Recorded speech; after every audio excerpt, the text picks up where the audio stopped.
মবের নামে নাশকতার সুযোগ নেই।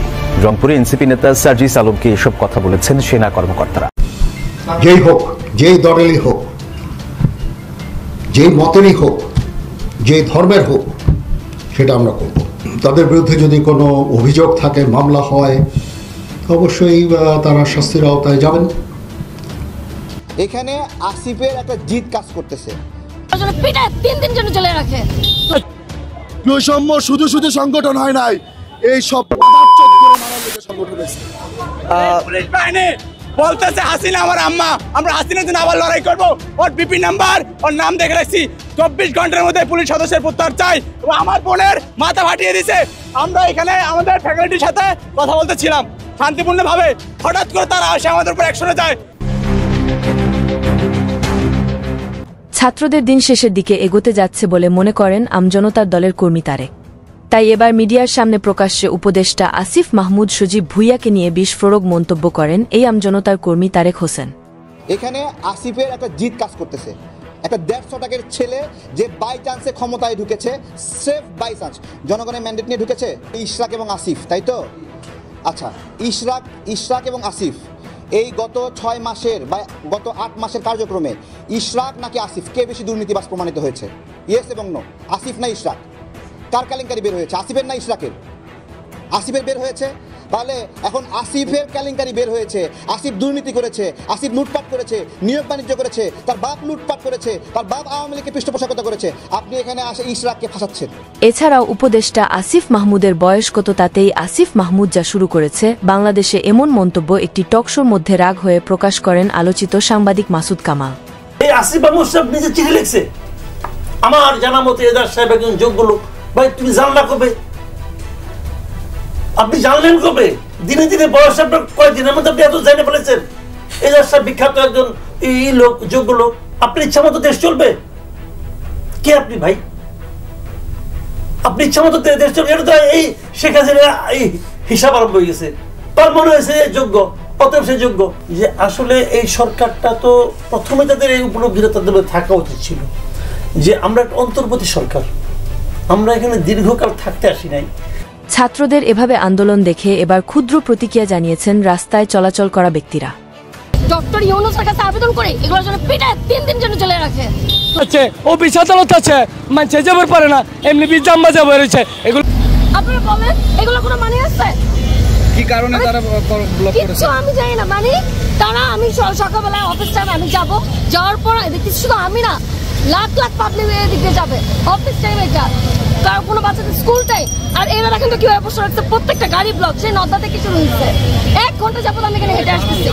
আমার বাচ্চাটা হসপিটাল থেকে নিয়ে আসছি, কষ্ট। আপনি এই যে ভাইয়া দেখেন, 9টা থেকে বাসাতে বেড়াইছি, এখন বাজে 1টা। আমার দোকান উত্তর পাড়া, আমি তখন দিকে চাকরি তারাই করি। এখন বাজে 1টা, এখন আমার মালিক নেবে, আমার দোকান ঢুকাবে। কি হচ্ছে নিজেও জানি না, কিন্তু আমরা যে কষ্ট পাচ্ছি, আমাদের ওই কষ্টটা বোঝাবার মতো আমার লোক নাই আর কি। আমি একটু উপরে যেতে বাধ্য হবো, কিন্তু আমার জায়গা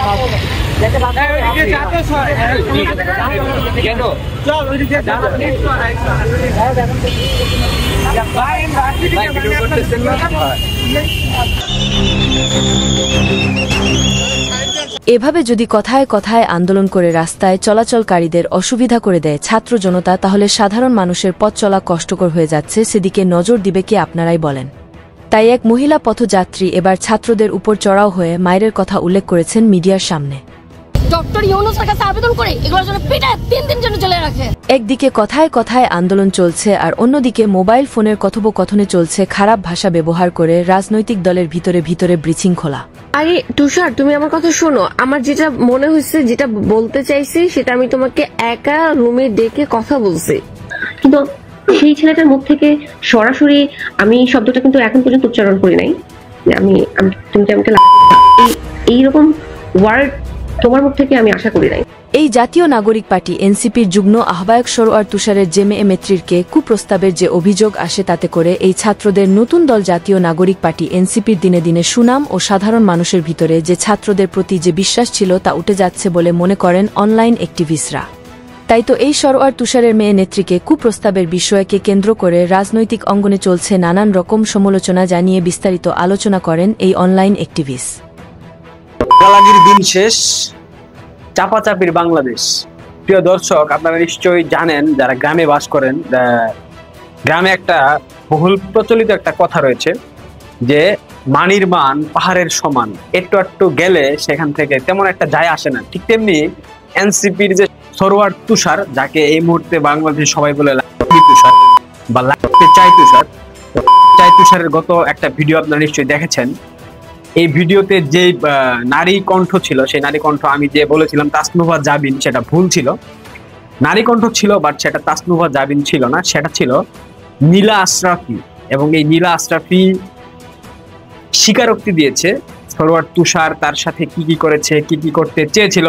বাংলাদেশের সাহসী সেনাবাহিনীর পদক্ষেপ অনুযায়ী কোনো রাজনৈতিক দল ভুল করলে তাদেরকে আইনের আয়তায় আনা হবে বলে জানিয়েছিলেন বাংলাদেশ সেনাবাহিনী।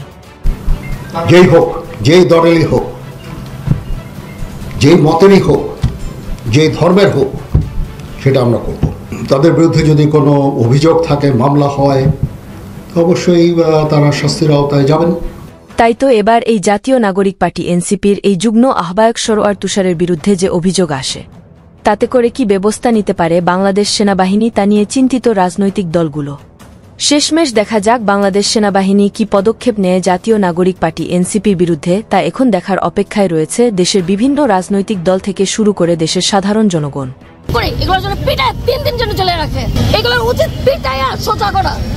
এতক্ষণ আমাদের সাথে থেকে ভিডিওটি শেষ পর্যন্ত দেখার জন্য আপনাকে অসংখ্য ধন্যবাদ। আপনি চাইলে আপনার মূল্যবান মতামত আমাদেরকে কমেন্ট করে জানিয়ে দিতে পারেন। আমরা আপনার সেই মহামূল্যবান কমেন্টের রিপ্লাই দেওয়ার জন্য সর্বদা চেষ্টা করব।